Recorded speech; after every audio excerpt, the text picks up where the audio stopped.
A gente aprendeu sobre o DNA, aprendemos as bases nitrogenadas do DNA, que o DNA é uma fita dupla, relação do DNA com as bactérias e algumas outras coisas do DNA que a gente não sabia, que o DNA era utilizado como molde para ser transformado em proteína. A gente viu que as bactérias têm a capacidade de ficar resistente aos antibióticos através das mutações e depois vem o antibiótico e faz a pressão seletiva. E isso ocorre através do plasmídio delas, que é um DNA que elas têm. Elas têm o DNA cromossomal, que ele está presente disperso no citoplasma dela, como as bactérias têm a célula procarionte, e elas têm o DNA extracromossomal, que é o plasmídio.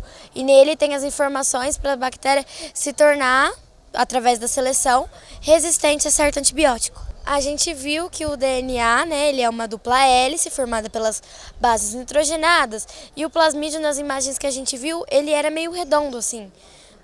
Também acho que deve ter as duplas hélice, mas a estrutura não é a mesma, não é aquela que parece uma espiral, ele já é em formato de um círculo. Os professores iam explicando, explicando com desenhos, explicando também, escrevendo na lousa, vídeos também. A gente ia fazendo perguntas nas aulas, quando a gente não entendia, eles nos ajudavam.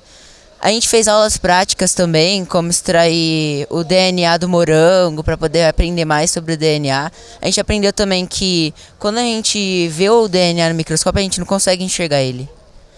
Por causa que ele é meio invisível porque ele não contém cor. Durante as aulas a gente também fez algumas discussões sobre o que a gente achava, cada um dava sua opinião, depois a gente viu que era certo ou errado.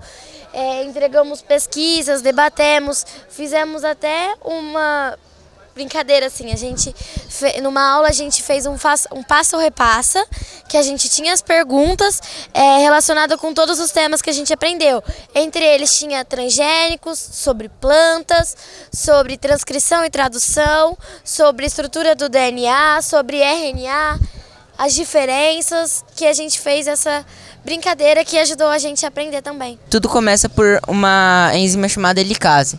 Ela abre o DNA e vem outra enzima chamada RNA polimerase, cuja função é atrair nucleotídeos para fazer um RNA mensageiro. Esse RNA mensageiro é levado ao ribossomo, onde vai acontecer o processo de tradução. Por outras enzimas chamadas...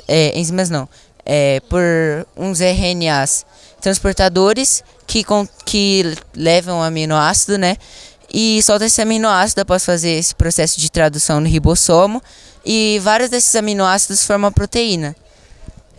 A transcrição é o processo de transformação do DNA para o RNA mensageiro, e o de tradução é do RNA mensageiro para a proteína, que é o principal.